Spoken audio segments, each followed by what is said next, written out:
Hey guys, so Tesla and NIO have both shot up in price recently off the back of some recent news that has come out around the two companies. So both these companies are now trading at pretty much all-time highs, just slightly under all-time highs.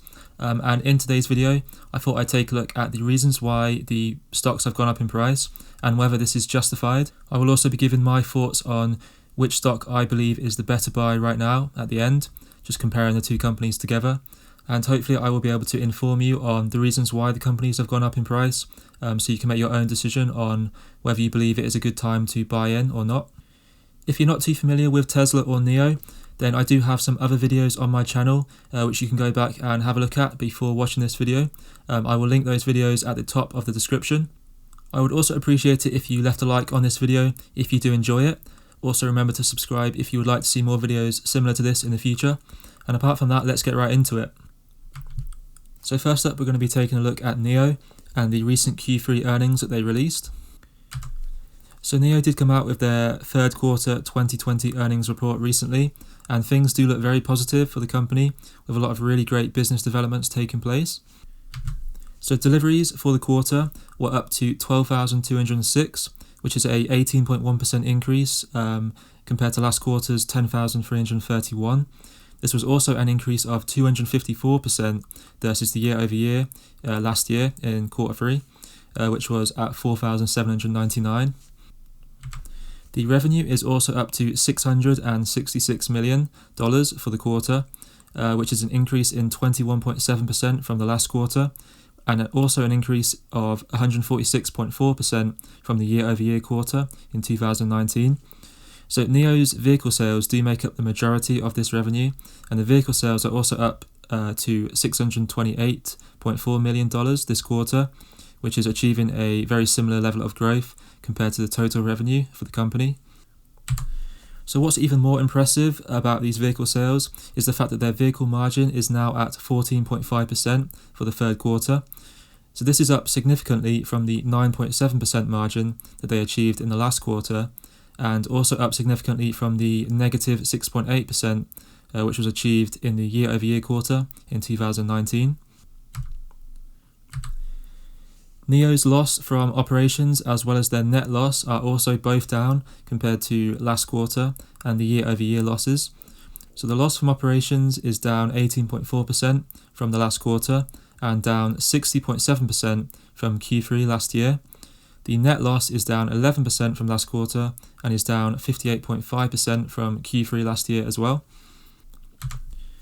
So the losses that NIO are taking are not too concerning, as NIO do have a very large cash position right now.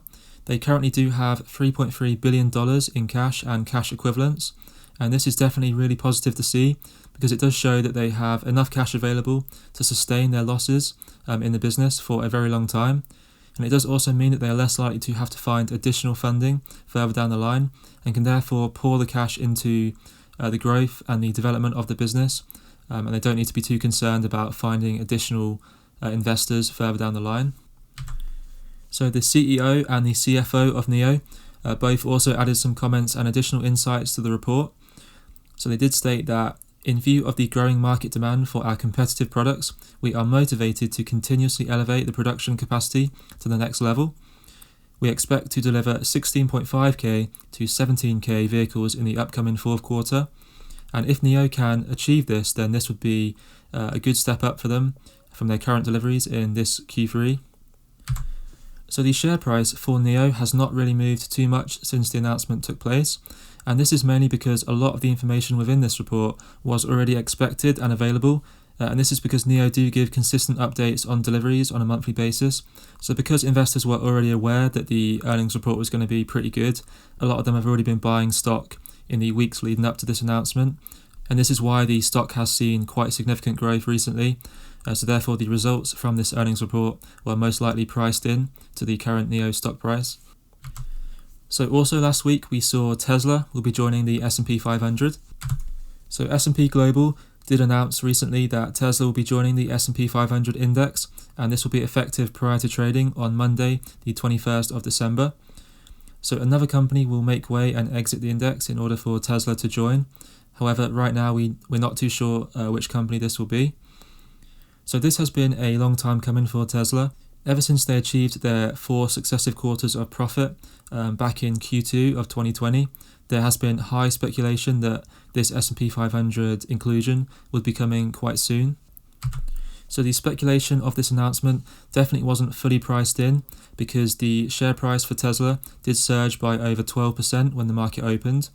The stock is now trading at around $490 per share, which is up around 20% from the $408 stock price, which was being traded at before the announcement took place.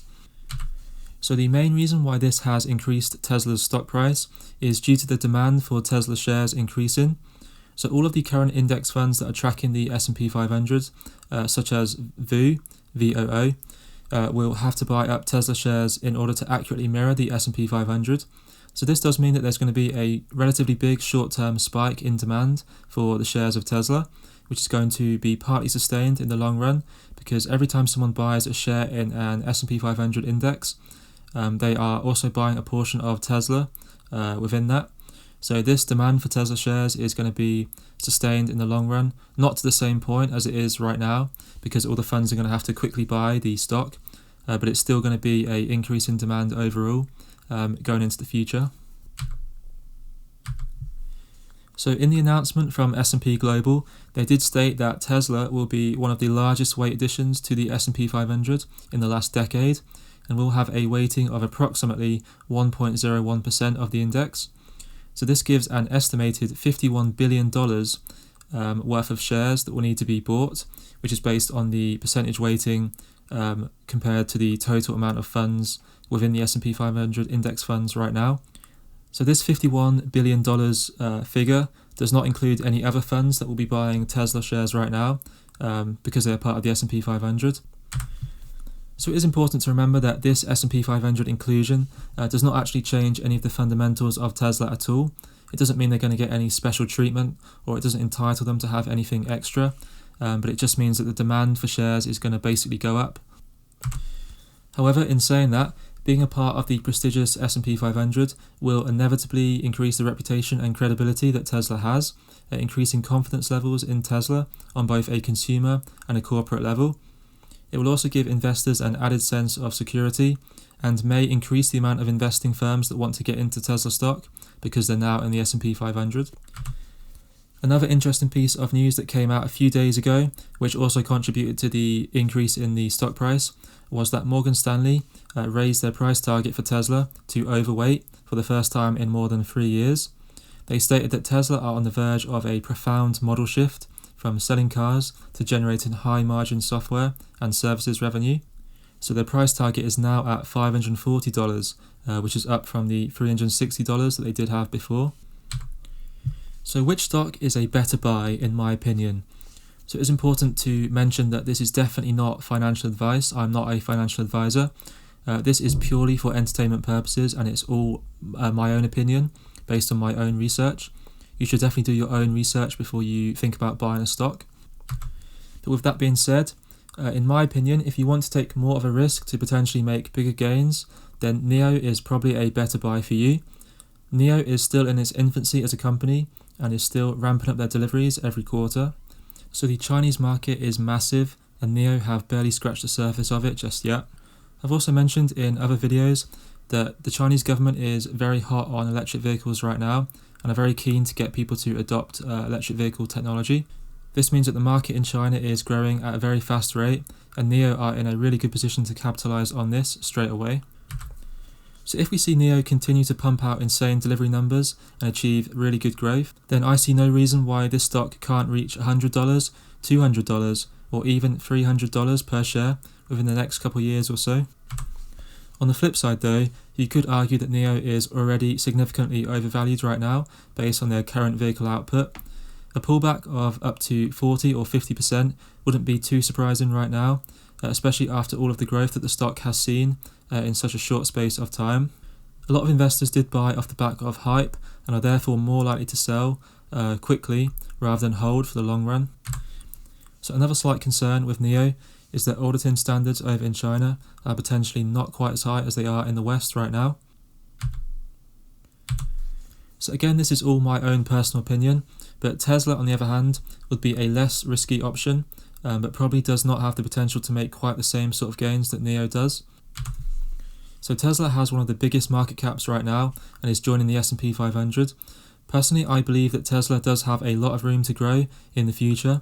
However, I just cannot see Tesla tripling in price in the next year, just based on how high their market cap is right now. I do believe that Tesla is a safer option though compared to NIO. So NIO is quite a small company and are not as well established as Tesla is right now. They are also operating in the Chinese market only, whereas Tesla are operating in the US, Canada, Europe and many other parts of the world. So this gives them more geographical exposure and diversification. So now that Tesla are going to be part of the S&P 500, I do think that this adds a little bit more safety to holding the stock. And I do believe that they have a lower chance of completely failing and going bust compared to NIO. So that is all for today's video, guys. Remember, this is not financial advice, it is just my own opinion. Please remember to leave a like on the video if you did enjoy it. It really does help me out a lot. Be sure to subscribe if you want to see more videos similar to this in the future, including more videos on NIO and Tesla. Remember to leave a comment. Let me know what your favourite company is, if you prefer NIO or if you prefer Tesla. And apart from that, guys, thanks a lot for watching.